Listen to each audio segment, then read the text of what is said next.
Can't sleep on Mr. Moo. Yeah, I think he also was one of the pioneers of the off-lane Slardar meta when that was kind of taken off for a bit too. So I'm with you. He's a trendsetter, a trailblazer, whatever you want to call it. But here he's still trying to make a case for the Snapfire. As I mentioned, this is only the second time we're seeing it in the DPC world. Maybe it was something they were saving for the major if they were hoping to make it. But I'm curious to see what its strengths are in the laning phase in particular. Something that Black and Yellow are privy to now that they have the option to pick up their safe laner. What are they going to get to go against it? I was going to say, maybe we're just like way previous leveling ourselves here, boys. Maybe this is just like a 5 Snapfire or some shit. We're just so sure. We're just so sure it's an off-lane Snapfire. No way, right? I mean, we just want to see it so badly. Like, I just want to see Move play this thing. Prevent the Phoenix from coming, because Phoenix, is coming all the time. But big Phoenix game. I mean, look at all these position ones that are being banned. I mean, Slark I consider like a position 7, so that one really doesn't count. But the Wraith King, Troll, Jug, Monkey King, and Ursa doesn't leave that much left on the table. I think Ricky, for some reason, like we've seen him just completely dumpster games, but he's not consistently picked or banned for whatever reason. I think into Puck, it's really bad, but for Sadboys, they could potentially get Ricky themselves, which, against the Timbersaw mid-game with Smokescreen owns him. But then again, you don't really go Diffusal anymore. But either way, you're not going to itemize as a Timbersaw to fight up against the Smokescreen. Just true. You could go for some Force Staff. That'd be sick.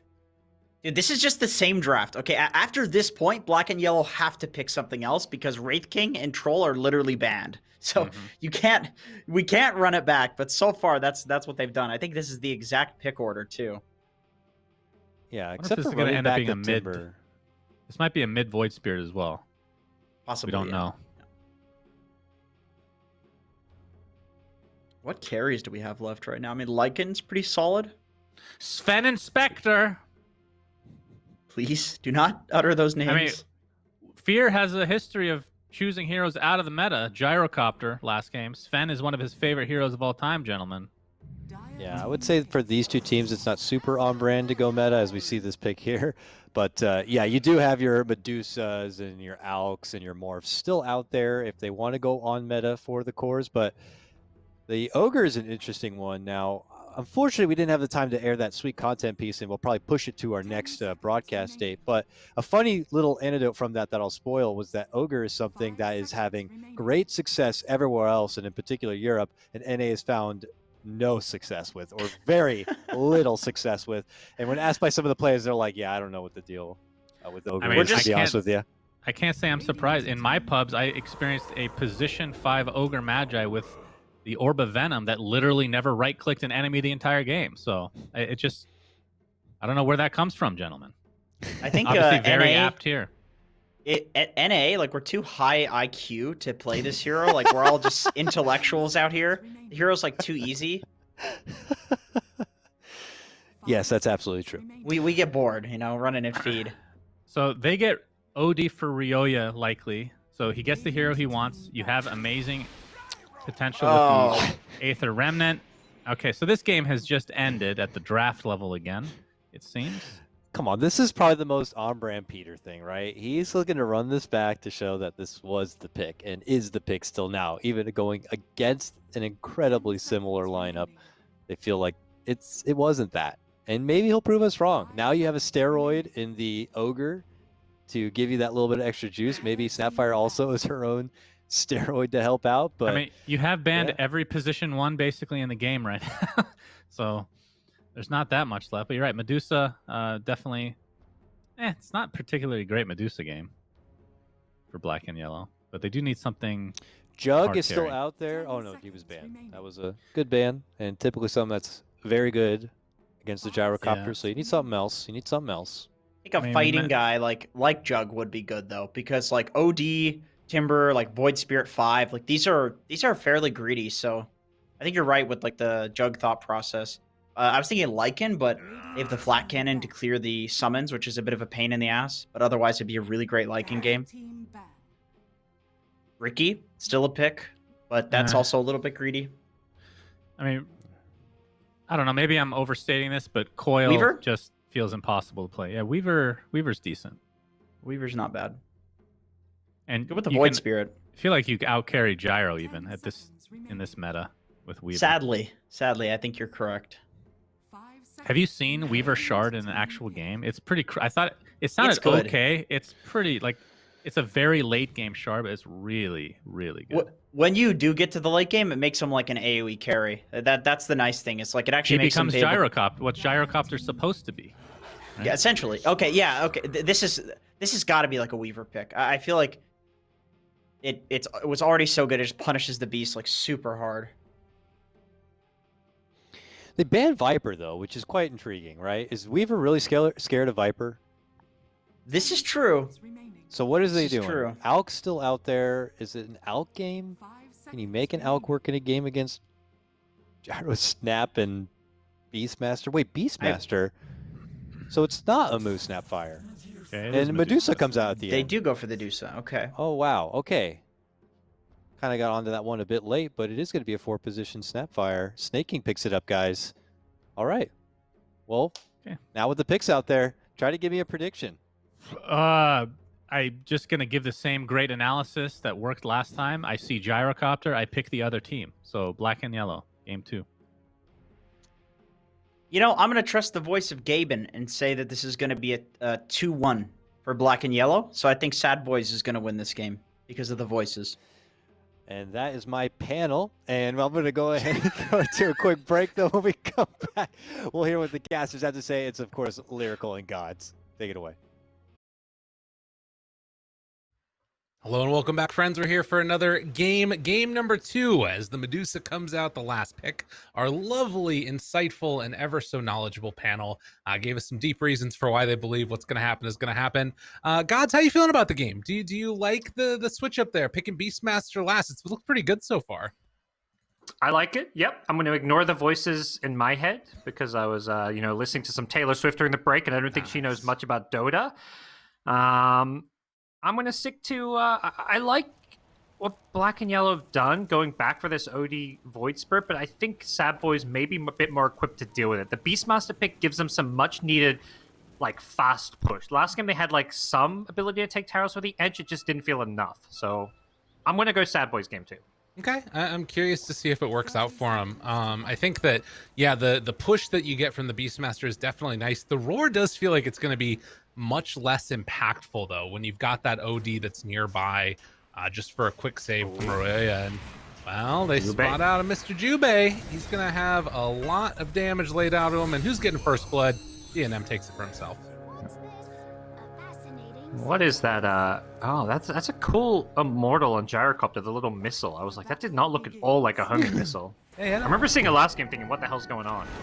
It's, Vanish top, PPD is going to pressure Ryoya as well. It is going to be a mid OD, as you'd expect with a Timbersaw pick, and as you'd often expect with the Ryoya on the team.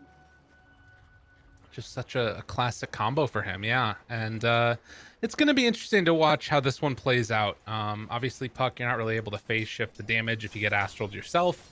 But, you know, could be an interesting way for this game to get started here, as he already starts off with a deny. Yeah, playing against the Void Spirit, as we saw last game, you know, that can kind of act as an answer and a counter to the Puck in some ways, so not a simple Puck game, but Puck always has plays you can make, even when there are heroes out there that you have to be afraid of it. Oh, it never feels bad to have a Puck on your team. Right. And then we do have a little bit of a switch up here, where it's actually going to be black and yellow setting up a full tri-lane for Yamsun. Wants to make sure that this Medusa has a good start to his lane, and Fear, you know, he's not going to be the worst case scenario here, as PPD playing on this Ogre should be able to buy him a little bit of space. Yeah.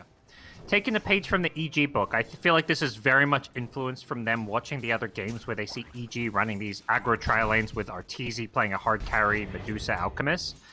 I don't know if I feel as good about this. I feel like Zero is not having an easy time up top. He is pressuring Snaking back, but I don't think this works as well when you don't force your enemies to tri-lane as well. And the reason they're not is because Black and Yellow have a pretty weak tri-lane. Void Spirit, Rubik supports don't really pressure all that much.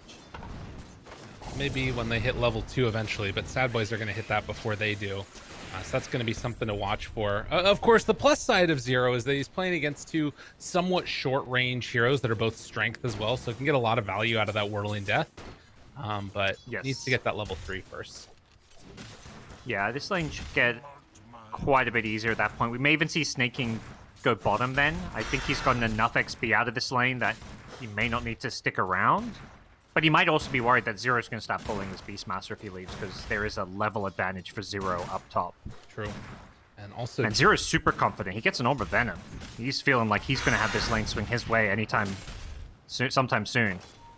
Yeah, which is particularly weird because he has, like, no regen now. So he's playing without Whirling Death for the next little while, most likely. Yeah. They're actually going to bring the Gyrocopter top. They're going to switch up the lanes completely. Yeah, Zero's, I think, actually, now that he's at level 3, just going to start dominating up here, so they feel like they have to get Fear out of bottom. Rather than sending both supports bottom, they're going to bring Fear top. So I don't think we see Snaking move. At this point, Moo's like, what the hell, what do I do? I think you have to TP bottom if you're Moo, or it looks like he's walking towards the jungle / mid. It's definitely signs that Sadboys seem a little bit unsure about how they want to lane this right now. Oh, he was waiting for his courier to catch up to him that had his Belt of Giant Strength. So yeah, I think the plan was always to come up there, but it just wasn't perfectly timed. As they're going to attempt to get this side pull here, but Black and Yellow able to interrupt that one, and now they've got a big old wave coming at the Dusa underneath the tower, and Zero appears to be okay for the moment. Yeah, and it's going to continue to be a 3v2 down bottom, so... I mean, Medusa's going to keep free farming, and they can contest this pull because they can commit both supports to it. So I actually like how Black and Yellow have this set up. As long as Zero can stay alive up top against the Gyro lane, this should favor Black and Yellow. Well, another Astro back towards mid, as we haven't really taken a look at it all that much as of yet. Roy a little bit ahead in terms of the deny chain, and, well, DMM having to back away from the tower there. It's got a little bit too close from underneath it. But, you know, obviously building towards the Meteor Hammer on the OD, and Puck not quite at the bottle yet. Still a little bit of gold away from that one. Yeah, went for the double null talisman, which is, you know, very uncommon as far as what we've seen today. It's been all about getting the bottle as fast as possible, but OD does have a damage advantage against the Puck, so it looks like he was just trying to contest the last hits a bit more, rather than relying on his Orb and Waning Rift to secure creeps. Kind of a cool build. A little bit of a departure from what we've seen, like you said. It does mean that he has to just take that Arcane and not able to get the bottle fill up. Is down bottom. A little bit of action here on the PPD. Flea doing the body block thing along the way. PPD's pissed, and now they pull him back. Those body blocks might actually be enough to get the kill. Yamson able to secure that. Yeah, really nice play. That's a kill for your Medusa too, who's having a really good game. Wasn't First Blood, it was DNM who picked that one up at the very start, which is, I guess, why he went for the double null, is because he got the First Blood. He didn't want you don't want to get the bottle too fast, maybe, before you need it, so he felt like he could get some more small items to help his lane. But it hasn't, you know, given him a big edge. He's even on CS. OD did just fine despite that, and Ryoya not having to commit as much to health regen because of the Ring of Health build from the Meteor Hammer. It will be a pretty even mid lane. Yeah, he's getting close to that Meteor Hammer, like you said, which will open things up that much further for him. Probably not going to be able to get the combos off, I would imagine, but at the very least can pressure the tower, if nothing else. Yeah, Puck, one of the heroes better equipped for dealing with OD as far as not getting, you know, comboed, like you say. But that, perhaps rotations will come from towards the side lanes. There's a lot of setup potential with Flea as well as Jubei having their levels now. They're going to actually TP in mid. They may be going to go look for a kill, or at least they're trying to secure a 6-minute rune here, I believe. Jubei has got to follow up to this Astral. Actually doesn't hit it. That was a close one. Yeah, the angle on that was tough. The range creep was in the way. Yeah. They weren't going to get the kill even if they landed that, but it would have... Well, they're going to get the rune anyway, so Jubei putting a lot of pressure on Snaking up top. Yeah, might even be able to find this kill if he can get the angle Yeah. right on it. Pulls No him back boots. in. Chase down. Do have a coil landed afterwards. As DNM tries to make a follow-up kill happen, and, well, now just going to orb He's got away. Sanities. It won't kill him, I guess. Or might... I mean, the base damage is 200. It would have been close. Yeah, with no mana pool, that could have been something there. But, I mean, it's bad at DNM having to run all the way back home anyways. As bottom, Moo, feeling the pressure continuously here. Samson has basically just had a completely free game, 38 and 11 right now in terms of net worth, sitting top of the marks. Yeah, it's a very good sign for Black and Yellow that they've secured this bottom lane for Yamson. They played that tri lane really well. definitely showing, they're not just trying to outright copy a team like EG. They actually know how to play this tri-lane, contest the pulls the right way. They had full confidence in Zero, who hasn't got a lot of CS, but the fact he's just kept himself alive up here, 20 last hits, he's got himself a game. He's going to hit level 6 soon, so Zero's done really well considering he's just been by himself. Yeah, definitely. And it's not like he's just giving the free lane over to Fear either. Like, sometimes you can live through it, and he has level 6 now, actually. Chakram to do a ton of damage to Fear, does force out the missile. And the rotation coming from DNM right now, I mean, they know that he's not mid. So they might be realizing that there could be a rotation up there, and Zero's playing it safe. Yeah. He's backed off. I'd like to see him maybe pick up a range job. You're playing against the puck. It just can reduce a lot of damage in it. That's he nice. knows. I like that. Yeah, it's just looks like banishing the mid lane. I think his Meteor Hammer on cooldown from probably hitting the tower. He's just starting to pressure this tier 1 mid. The enemy mid rotates. You just want to Meteor Hammer basically this tower off cooldown to get as much damage as possible on it. Jubei gets caught by the silence there. Only level 3, so DNM able to pick up a pretty free one. Although, PPD down though. bottom, PPD drops the ulti onto his head. Ryoya not messing around. All right. Why not? These early game ultis like Sanities and whatnot, you may as well just use them for support kills. You're not looking for any kind of a big team fight. Ooh. Ulti popped out of Yamsun. I don't know if they saw Fear rotate for that, but regardless, that's all these heroes down bottom, and now nothing's happening. I think Medusa just got a little uneasy that she was being gone on. Pops the ultimate will probably force her out of the lane. Yeah, you can already see lines are being drawn top by Flea. I think that's Flea telling Medusa, if they TP'd bottom, top lane is free for you for a little while. Right. So Yamsun will probably go either jungle or top lane. And in the meantime, it looks like Zero up here. It's a quick little reconnect here, hopefully. Does have the potential to just go underneath the tower. Only 3 points up in reactive, but that should be enough. And with the pressure mid, like one more round of Meteor Hammer, and it's within like probably close to either deny or kill range on that tier 1 tower. And I think if you're black and yellow, you're probably telling Zero, like, pressure that top tier 1 tower, like tank the tower if you need to, even if they can kill him with like a puck rotation with coil, but it's probably worth it because him dying is going to lead to either OD taking the mid tier 1 tower, Medusa getting a lot of farm in the jungle or the bottom lane, so it's worth it for him to basically pressure this tower even if he dies because multiple heroes rotate, because the only way he dies is if there's puck plus gyro, or like maybe it probably takes 3 heroes. To do it with 2 heroes, it's pretty tricky. It would take like probably the 2 strongest, which is puck gyro. Yeah, it looks like they're not going to go for it though. PPD shows up and Zero's going to head back to the jungle to I guess farm up that little stack on the small camp that he made, or maybe just pull. Okay, that could be another way to do it. Okay. Weird. And just play the economy game, get the waves back a bit more. Ryoya looking for a banish on mid. Has Jubei behind him. That's the key way to get this Meteor Hammer combos. You need that pull from the Aether Remnant. Right. And DNM is just respecting it, staying as far away as possible. This has Smoke towards mid though. Sadboys coming with Beastmaster. I mean, at some point you need to make something work. Medusa ulti gonna be on cooldown actually. Snake King recognizing that there could be people here. And with everybody else rotating in, they had vision, so they knew. She will finish the stack, though. Maybe a tiny bit of XP got stolen, but nothing too significant. An Ironwood tree laid down on the ground also afterwards. Looks like it might get sneaked by Moo. Comes in, steals that one away. Also kills the courier. All right, that was a value intrusion. That's his energy booster. 2 minutes without his arcane boot, so that's annoying for Timbersaw. And they chase down here. DNM not going to get hit by the Remnant. As they turn and try and kill off this puck. He has coil, but nowhere left to go. DNM going to get banished, and that should be enough for the kill. Oh, wait, raindrops. No, not enough. Ryoya was just like, I'm not even watching this. He was already back in the mid lane.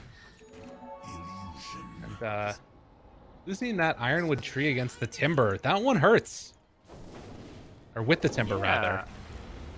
Okay, yeah, that's, double Ironwood tree on the Radiant. Here we go. Yeah, Timber would have loved to get his hands on that one, so a bit of a misplay from Black and Yellow not picking that one up at their Ancients, because you know, they're winning this farm battle. Very kind of similar story where there's some pressure on Sadboys to make moves and play aggressive, make good rotations, and pressure towers. I talked about how the Beastmaster should have been a nice draft adjustment to pressure these towers, but I feel like we haven't seen a single good rotation with the siege creeps coming from Sadboys. Moo's got this Necrobook, and they haven't really synced up with him. It just feels like Sadboys are playing a little bit disconnected.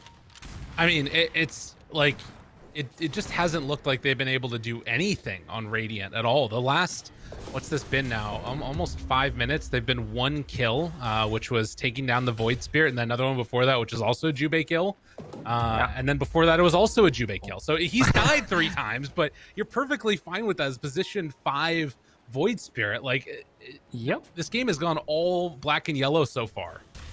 That's generally the 5 position's job. If you have 0 deaths on a 5 position, you're often doing something wrong. This is a bigger kill. They go on the Timbersaw top. They're going to commit a lot. The Coil, the Mortimers, TP gets cancelled, and they're going to take a tier 1 tower. I think it's a slight overcommitment, but I am totally on board with that because it's finally a move for Sadboys that gets a kill on a core hero and immediately leads to a tier 1 tower being claimed. And this is something they should have done probably 4 minutes ago.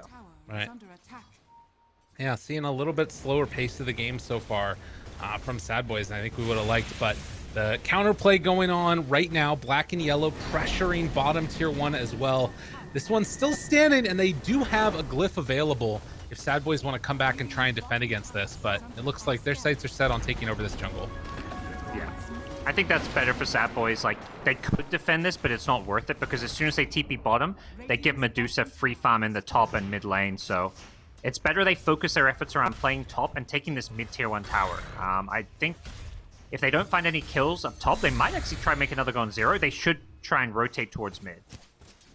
Yeah, that feels like the better play for sure. And with Roar available, I mean, it still wouldn't necessarily be an easy kill. If OD manages to show up there, easy Astral save. Nice sentry. They take out the Hulk, which will always be placed behind that tier 1 mid tower. Right. That also reveals, like, they're going to know, okay, if they had a Hulk behind the tier 1 mid, it means they want to make a play here, so I think they're going to recognize Sadboys are here as 5, but they make sure they get this tower. Again, it's a good move. It's a slight overcommitment, but Sadboys is still making the right moves here. Yeah, because how do you fight into this if you're black and yellow? Like, they really don't have the heroes to make this move right now. I think that this was the problem for sort of Sadboys last game, was they didn't sort of take advantage of the strength that they had at times. I think for, like, on paper, the idea of having a hero like Timber and what we saw in past games with Ice playing Tide is like, okay, if they're going to push, we put this hero in front of it, but when they push with 5, Timber will melt. He'll just die. That's where having Puck, Snapfire, Gyro, there's so much magic damage on Sadboys that they can always threaten to kill this Timbersaw. Even when he gets a Hood, I feel like he's going to be very killable with just the insane amount of magic damage. Jubei breaks another smoke here as they try and chase him down, has another Astral Step available. And they have Coil. I don't know. DNM, I think, decides, like, I'm not even going to bother coiling. It's just a Void Spirit. 2,000 gold lead. Oh, rotation top. This is worth the coil. It's a core hero. 0 jumps away. Actually gonna run out. They went for the didn't go for the Jauntin, but it doesn't look like it's gonna matter. 0 does the Timber chain through, and whole team is just gonna leave him be because they know there is nothing to do to stop that pressure. Yeah. Again, I mean, kind of what I mentioned earlier, like him dying up top when he's pressuring lanes is not the worst death. Like, as long as the Medusa and OD are getting their farm, Ryoya's just been free farming bottom. Second item Hex queued up. He is going to be a monster this game. Wow. This is Mr. OD. This is his hero. I mean, we've talked a bit about signature heroes. When it comes to Ryoya, it's definitely the OD. I mean, you can just imagine how devastating that's going to be if he manages to get it off on Gyrocopter at the start. Any of these heroes, really. Puck just is going to melt too. As far as Medusa, we're seeing this Sanjin Yasha build come out from Jensen. I wouldn't mind seeing black and yellow try and make a play for tier 1 mid, but also needing to defend top tier 2. Yeah, I think if Sadboys can fully take over this top side of the map by taking the tier 2 in the outpost, it'll put him in a good position, but they're giving up, the mid tier 1 here. Feels like not the best trade when they've got most of their, they've got most of their ultis up except for the cooldown, so they're kind of giving this one away despite being in an okay position to fight. They have rotated in though, so maybe just looking for a tower deny. Well, in position, well played there. Snake King comes on in, stops the pressure, And they are able to get that deny. Still 3,000 gold lead. Tier 1 tower, or Tier 2 tower rather, top. Takes a couple hundred damage onto it.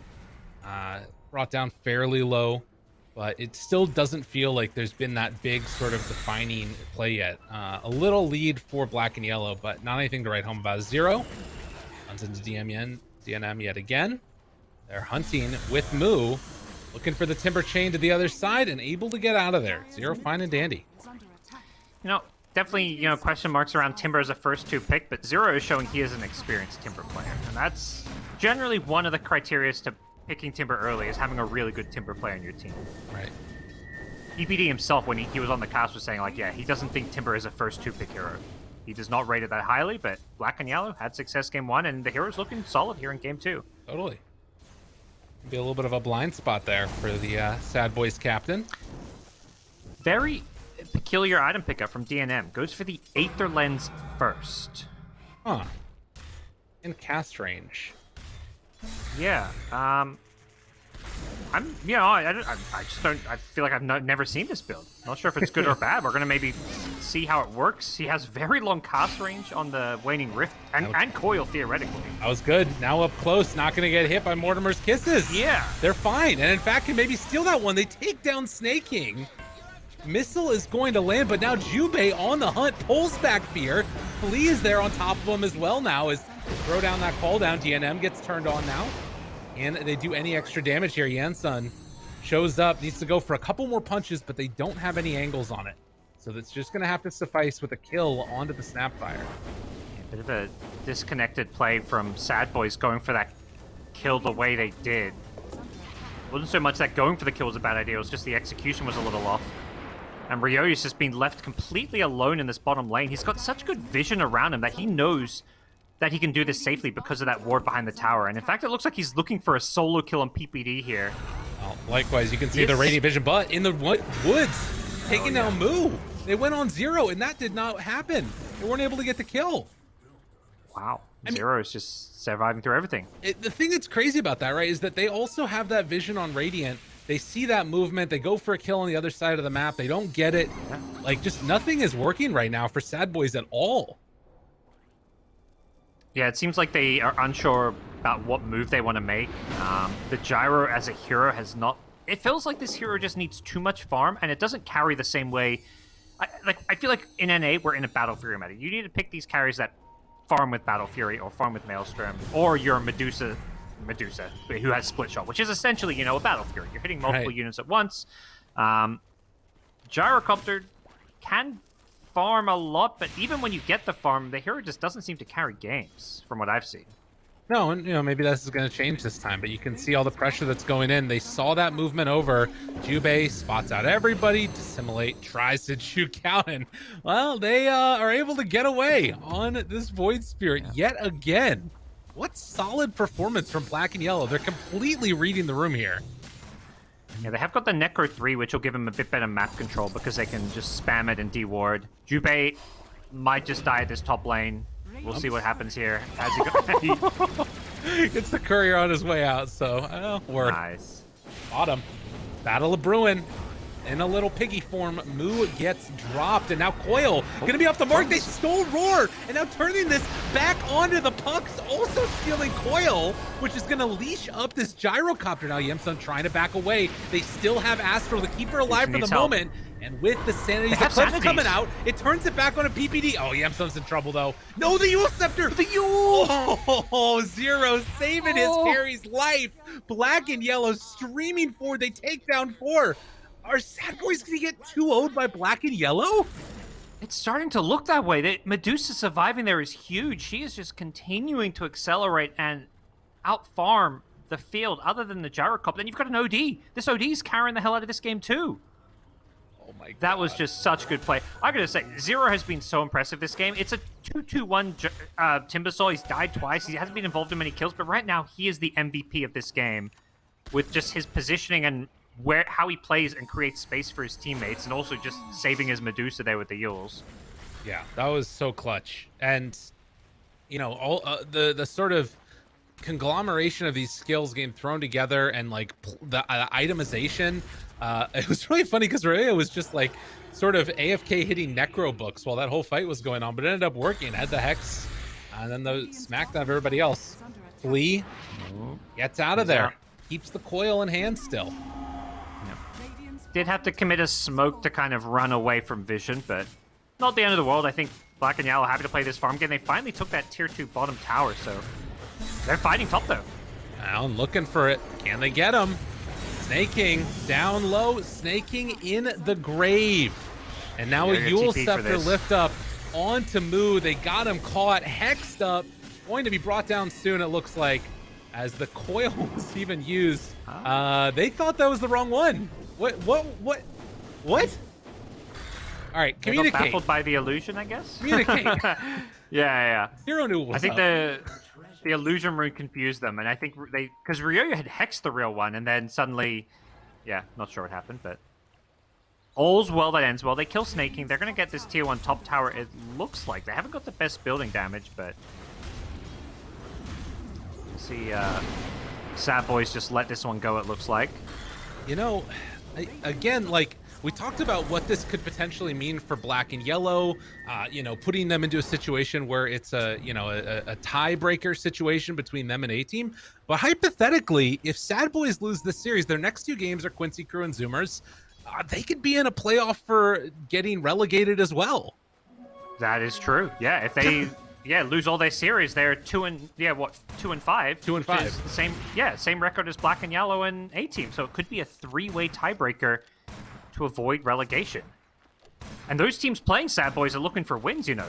4Zoom is theoretically still in it. Undying definitely still in it. They could, if they beat Quincy Crew in the last week, they're going to be in a tiebreaker themselves. So yeah, Sadboys, this is a risky position to be in. Risky business indeed. 9,000 gold lead right now for Black and Yellow in already up game 1. Look at that damage from Zero. Just runs in, 2 strength heroes get demolished. The flamethrower doing some work there with that shard leashed up for the moment. Puck is coiled, going to get dropped down again. Black and Yellow just showing no mercy. Yep, we'll charge forward. All Fear can do is just farm the other side of the map and fight after fight going Black and Yellow's way. This is a very shocking. The fact Black and Yellow are winning and competitive is not the shock. It's the fact they're convincingly looking like they might just 2-0 stomp Sadboys right now. Yeah, I think that's what's wild about it. Like, we always knew that it could be close, but the game is not looking close. That's the problem. Yeah. Sadboys are getting rocked. Well, Continued lead as Fear just has to sort of AFK farm here in the mid lane. Immediate TP from Jubei. I mean, if people show up to this, you might have to pop BKB. let's say, I don't know. I don't think Jubei wants to mess with Fear. Fear's a BKB is going to kill him. All right. And Jubei. not go for Flea. Okay. Not his finest moment, but it happens. You know, he's trying to make a statement, but that's one of those kills that, you know, it doesn't look great, but at the end of the day, isn't going to hurt his team all too much. Absolutely. Force out the BKB. He does end up... Yeah, exactly. And that's what he was trying to do there. He knew he was never going to kill Fear. He was just hoping to force a BKB TP, where he doesn't die. But, you know, he dies. He still forces the 10-second BKB. And, if, you know, late game, BKB on 5 seconds for Gyro is going to be really hard for him to team fight. You're playing against D, Rubik, Timbersaw. You need your BKB. Well, I kind of like this this flamethrower picked up by Zero. It's been pretty neat. 90 damage per second, last 7 seconds. And it's a 15-second cooldown. Like, all these little things that they're adding together just to have massive burst damage in the duration of a lift or, you know, Astral Remnant or what have you. He's got all these spells to throw out damage. Oh, Ryoya jumps one, hexes the other, and the chase down afterwards. Snaking dead. PPD gonna drop as well. It just happens so quick. And Zero, he's got Moo. Dead afterwards. All 3 dead in a matter of seconds. They're just having their way, getting from pickoff to pickoff. Very much caught by surprise by how convincingly they're doing this, and it just doesn't feel like Sadboys have many plays. Puck's just split pushing top, Gyro split push. They're in just full split push mode, but it doesn't feel like they're trying to turn their split push into any kind of play. It just feels like endlessly split pushing while they get picked off. And DNM, very peculiar item build. Yeah. The Aether Lens, he's turning it into an Octarine Core, so going all in on this cooldown reduction and cast range. Like, I just don't feel like this is going to change the game or do a whole lot to help his team. Yeah, I mean, I know that there have been some like criticisms of the Witchblade recently, and you can understand sort of needing to have that extra bits of control and then let, you know, fear be the damage dealer, but he's not dealing the damage right now. They haven't come online quickly enough. And also, I think that's the second or third time that Lee was able to steal Coil. It did wear off now and took Scatterblast instead, but scary stuff. And down bottom, PPD hexed up, caught again. Roya unstoppable, 6-0 and 4 on him so far. Just no answers from Sadboys in sight. Just, it feels like everybody is playing their own independent game and just trying to do what's best for them as an individual on their team rather than anything team-oriented. Like, all you can see now, 4 heroes on the minimap, all in different places. Even when PPD was alive, he was down bottom by himself. They are kind of syncing up around top, maybe expecting DNM to be kind of rotated on, but I like this. This is a move from Sadboys. They're going to try pressure and take this tier 2 top tower, but unfortunately a glyph means bye-bye siege creep, and you know why it happened, right? PPD just died and is like, what the hell are you guys doing? Go up top. Go get that tower. Yeah. He saw the move. Exactly. Move getting very low, but it looks like he will take that tier 2. Jump in. Pull back, snaking. Realizing they can't do much of anything there. Jubei's going to get the missile on him, but the tier 2 tower taken now. You throw out the stun onto Zero, but Zero just backs away. Wow. 7-19 and a 17,000 gold lead, and it does not appear to be getting that much better anytime soon. Like, is there any item that really sort of pulls these things back for Sadboys? I mean, the first here I click is going to be Fear. So he's got, let's see, a Butterfly queued up with BKB Ag's Maelstrom. I think he's the only... I think Rapier. There we go. Yeah. That's all that makes sense to me as far as some kind of a comeback this game goes. I think it's a Gyro Rapier. And it's a hard game for Gyro to solo carry, playing against a Hex OD, playing against the long-range initiation lockdown of Flea, having this Aether Lens, plus Keen Optic, plus Arcane Supremacy. His cast range is getting insane. Glad you let us know about that Aether Lens. Your voice went a little loud for a moment on it, which is great. But I got excited. You know? Exactly. I feel you. It's an exciting thing to see as the wraparound is coming. DNM over nearby. Flea, they spot him. This could be a good pickoff, but the rest of the team moving into position. 4 staff afterwards. He can last long enough. Rayoya drops the hammer, hits onto one. Jubei in after him, and Flea again is going to walk away. No, the orb is going to end his life. And the jaunt away coming from DNM, that keeps him alive. But nonetheless, they get 2 for the price of 1. Yeah, you know, in some weird way, feels like the best fight Sadboys have had in a while, and they lost 2 heroes for 1. I think they've been on 7 kills for a long, long time, and they got some damage bottom. They've been getting some farm run fear, so better than some of the other outcomes we're seeing, but still things look very grim for this PPD-led squad. Yeah, and I mean, of the 8 kills that we've seen, 6 of them have been on the 2 supports, with 5 of them on Jubei. It's just been, you know, the heroes that you want to die are dying on black and yellow, and other ones not so much. As Snake King, oh, he's invis, but walks by a sentry. Raya walks through, godlike now on his OD. There's a reason teams don't give it to him. Yeah, and this is just, you know, he does good to Meteor Hammer, but the itemization after is not at all that kind of 3-position utility OD we're seeing. This is like, I'm going to carry this game, and, you know, you've got a Medusa who can also carry, but anytime you're alone against this OD, you're getting solo kill. True enough. Gotten some decent vision into their jungle here, and are going to scout it out, but, well, Flea also sees him. Hello. As they're going to try and get the D ward here. Easy peasy with the gem. Yep. At some point, Sadboys need to make a stand. I'm not sure when and where it comes from. Fear's gone from Butterfly to Scotty queued up. I think Rapier needs to be probably the answer here. Yeah. It's true. With top being gone on. Jubei there. Jubei needs to be careful. Backup is a little far away. Dual Scepter, but Yamsun there. Jumps to the other side. Perfectly played and got the hawk. He's gonna yell at Jubei, very upset about the situation. Tries to walk out. The remnant is gonna be off the mark, but they still get the kill on Moo. Perfect. You're watching Jubei play. He's insane. He's so aggressive. It's like when he died to Fear, it's because he almost goes a little too early before his teammates are ready to back him up, which is what happened when he went, I would say, there as well as the Fear kill. But jeez, Rio, yeah, brutal. Just don't stop. Yeah, I feel like the standard puck build with like a Witchblade blink into Lincolns would have been solid this game. It would protect you against the OD Hex, but the Octarine not doing what DNM intended to do. And they got the stun there onto Fear, in trouble, forced to pop the BKB. They don't have Stone Gaze for the moment, but Fear forced to TP out in the duration of his BKB, will manage to escape. But you can see the writing is feeling like it's on the wall right now. A Meteor Hammer also done on the Void Spirit as that tier 3 tower is going to be taken. Everybody's home. Everybody's ready to go. And with the OD nearby with Hex, the game can just fall. They're smoking the OD, though. I think they're trying to kill Ryoya, or at least they're smoked on their high ground. They gotta do something. It's tough. It's so hard to make a move. And PPD gonna break smoke there. Yeah. And if Black and Yellow want to play it safe, take the Sadboys approach, they're gonna just back off, wait for Roshan, pick up another item or two. Medusa's sitting on 3k gold, so you can start thinking about whatever it is you want to get next. We see a lot of Daedalus, we see some Butterfly. But yeah, I don't think Black and Yellow are in any rush, but they'll happily take kills that present themselves.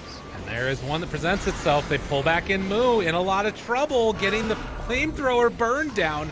Moo, Yule Scepter lifted up, chasing in, looking for more. A double kill from Zero. Has been having a standout game so far as Mortar Kisses get thrown out as well. Stun duration there onto Zero, but Roya showed up now. Turns on a PPD with that Moon Shard just laying into him. And if they're not careful, they still have Hex. Black and Yellow will not be denied here in this game number 2 with a 30k gold lead. This is not the results that I was expecting, but I'm here for it. Oh yeah, Ryoya just putting on a show. Black and Yellow as a team putting on a show. Very high octane play, just continuing to run at any Sadboys hero that leaves the base.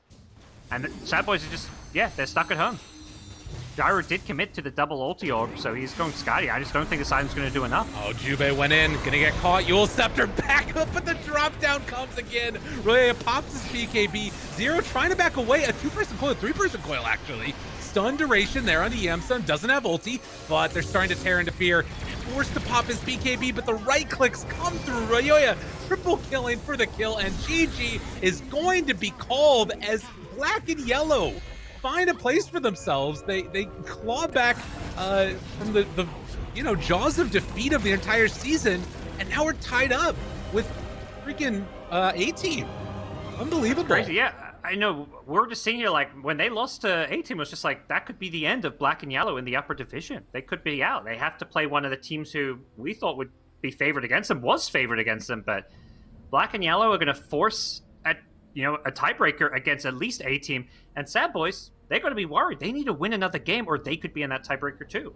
Absolutely. And again, they've already played Undying. So the two teams that they have left to face off against each other are Quincy Crew and Four Zoomers, unless I'm mistaken.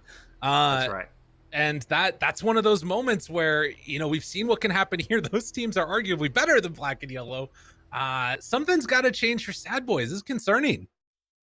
Yeah, PPD, I'd say historically the best captain and drafter NA's ever had. I don't think he put his team in a good position with his drafts today and some of the other series. I think whether it's because of the personnel, whatever the factor is, a first 2 Timber caused them a lot of problems in back-to-back games. Both games, they picked this Gyrocopter. Gyrocopter does not look like a hero right now.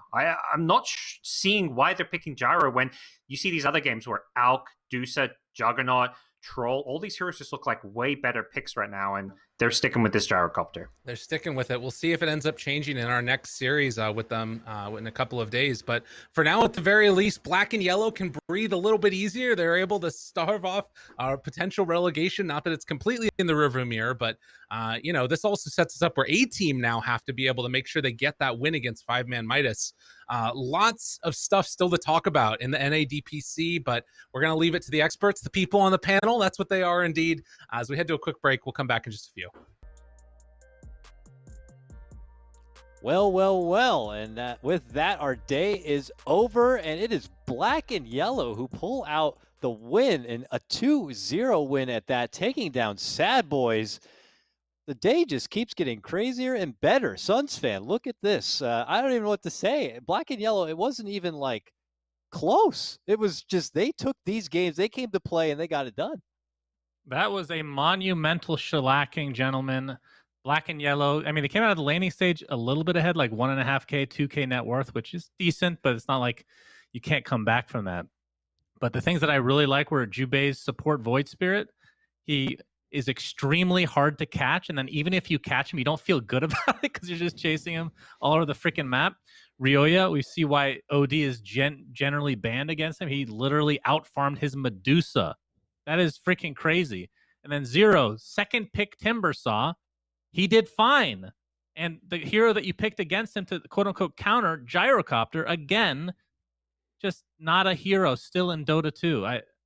I will never understand this pick, but I know it doesn't all come down to the Gyrocopter because they lost like before he even would take off for a normal carry anyway. But yeah, really good win from Black and Yellow. If a team ever picks Gyro and like Legion Commander together and maybe like Arc Warden, you'll definitely never back that ever. You'll probably sooner internally combust. But Jaggeds, Black and Yellow do it. And now we're in a tiebreaker situation. Your thoughts on the game and series?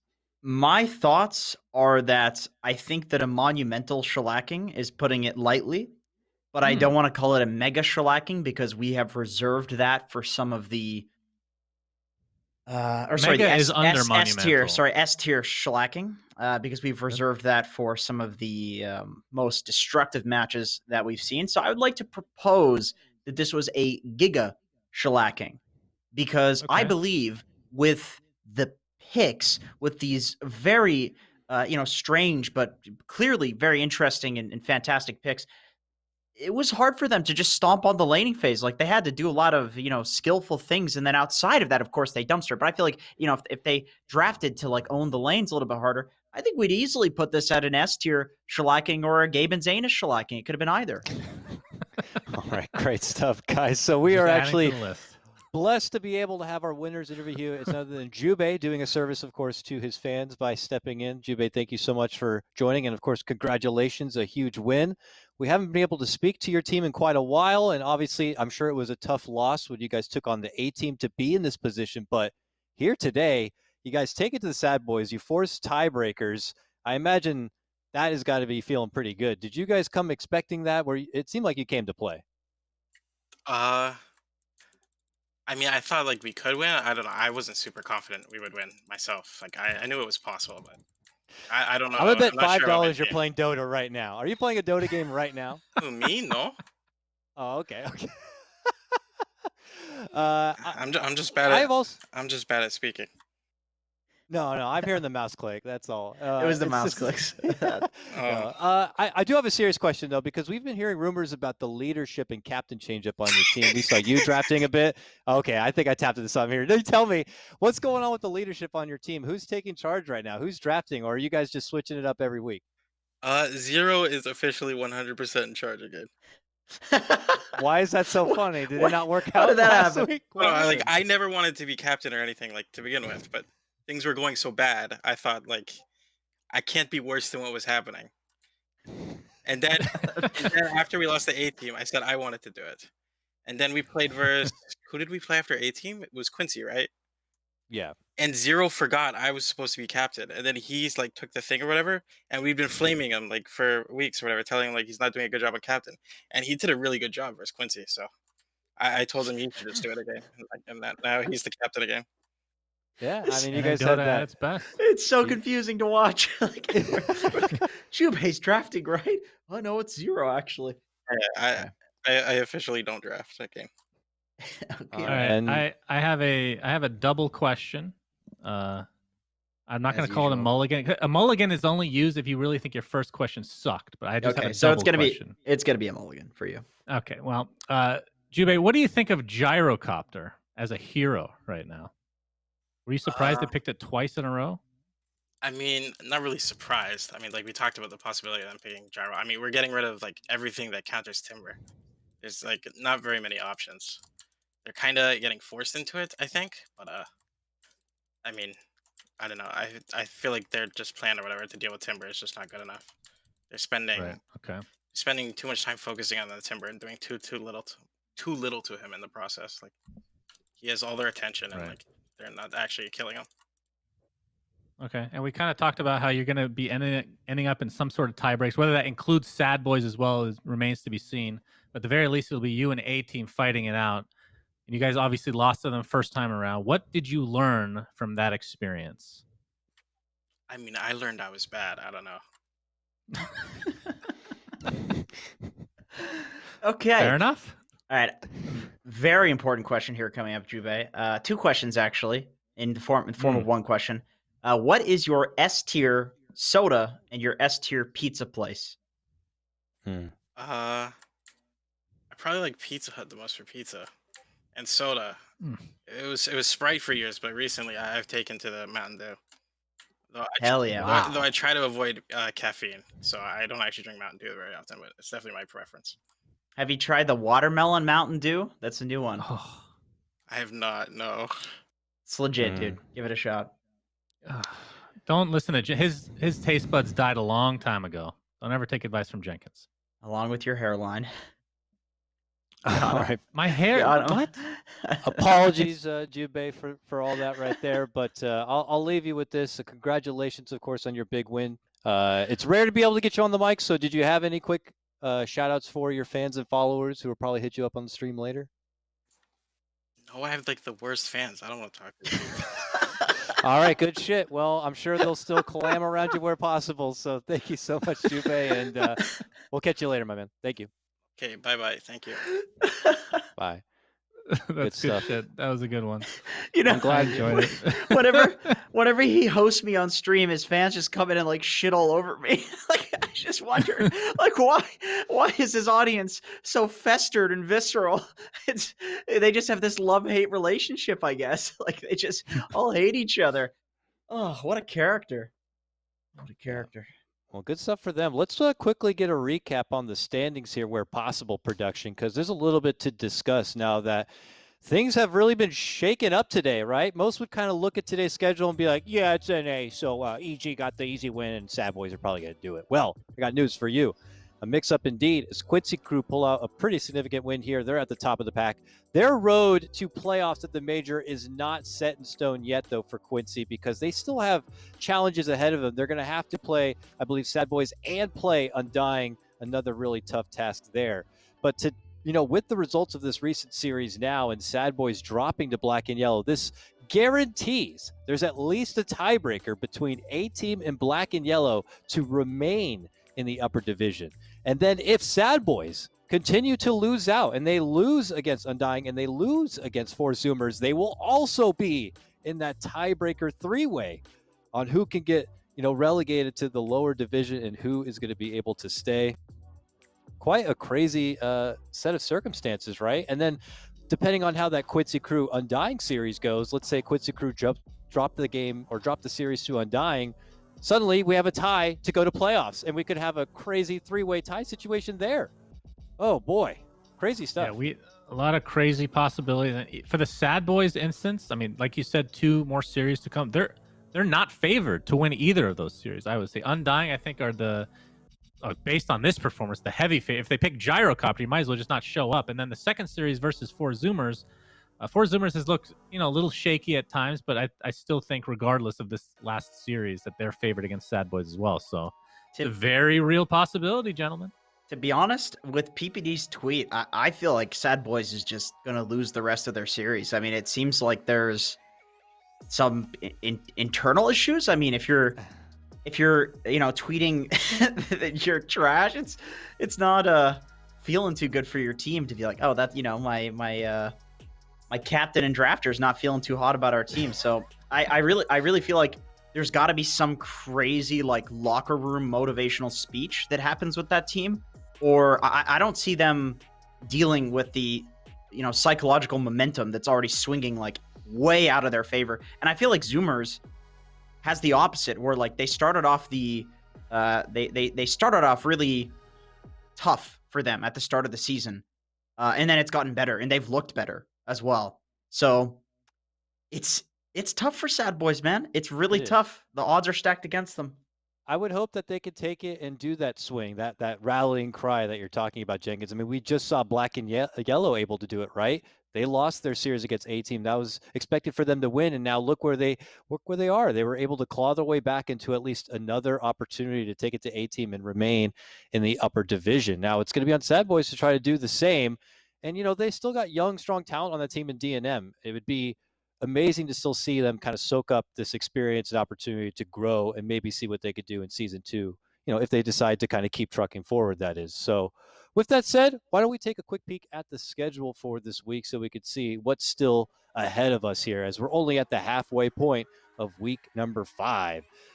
Coming up next will be Saturday lower division coverage here, I believe, with our Cryptic and Neff as they cover Jinghu versus the Byzantine Raiders and the Electronic Boys versus Arkosh Gaming. And then Sunday we will return. It's going to be Quincy Crew versus the Sad Boys. Quincy Crew need that extra win to secure at least a guarantee spot to go to the majors, or at least fight it out to go to the majors. And then that match we were discussing, Four Zoomers versus Undying. A pretty hype match there. Undying need to keep winning if they want to have that chance of going to the major themselves. And then we finish out the day with Simply Two Based versus Jinghu. An awesome day of action. Today was the hype one we were looking forward to, and I'd say it delivered, gentlemen. So with that, Suns fan, I'll start with you. Closing thoughts on the day? 2 upsets. You can't ask for more than that, gentlemen. One thing to note about that Undying versus Four Zoomers series, that if Undying loses that and Quincy Crew beats Sad Boys, which should happen, then nobody else can get top 2, I believe, other than EG and Quincy Crew. So that'll kind of wrap up like that mystery. In terms of who's actually first or second, will have to depend on, obviously, Quincy Crew's last game. They need to go undefeated, essentially. But yeah, today was really hyped, Dota, gentlemen. Looking forward to another. Wait, how long do we have, Dakota? A week and a half? 2 weeks? Just a week and a half. Next week's the last week. Wow. Maybe an extra day for tiebreakers, but then that's it, gentlemen. It's crazy to think that, we're not going to see these teams play each other again. There's no playoffs.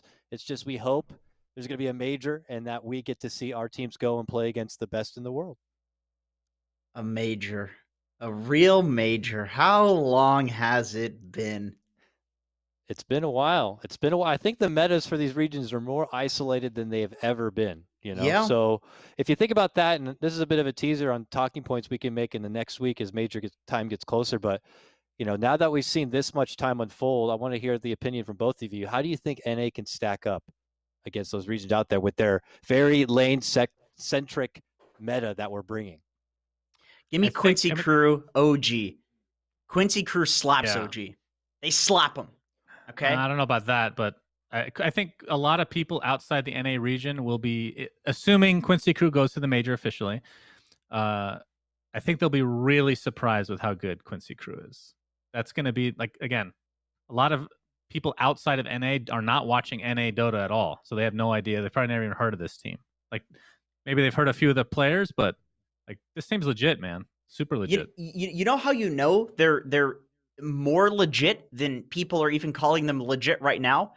I'm just going to say it, how many fuck-ups did you see Lelis make because of ping? You had the black hole on Arteezy that he didn't get off because of ping issues, because he's playing on goddamn 200 ping. There was a bunch of roars, and yet this guy still looks top tier.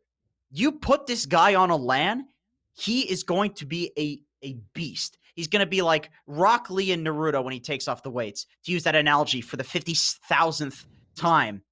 And it's like, it's going to be something people are not ready for. People aren't going to be ready. The stadium's going to be cleared. People will be afraid of this man. Well, Dota's a weeb game now, so you can make those kind of references and people are going to understand you. So with that, gentlemen, I'm hyped for what's to come, though Quincy Crew still have work to do if they want to secure that major position, and we'll find that out soon enough. So let's call it a wraps for today. We leave you with a highlights package here, and we'll see you Saturday with more lower division coverage. Take care.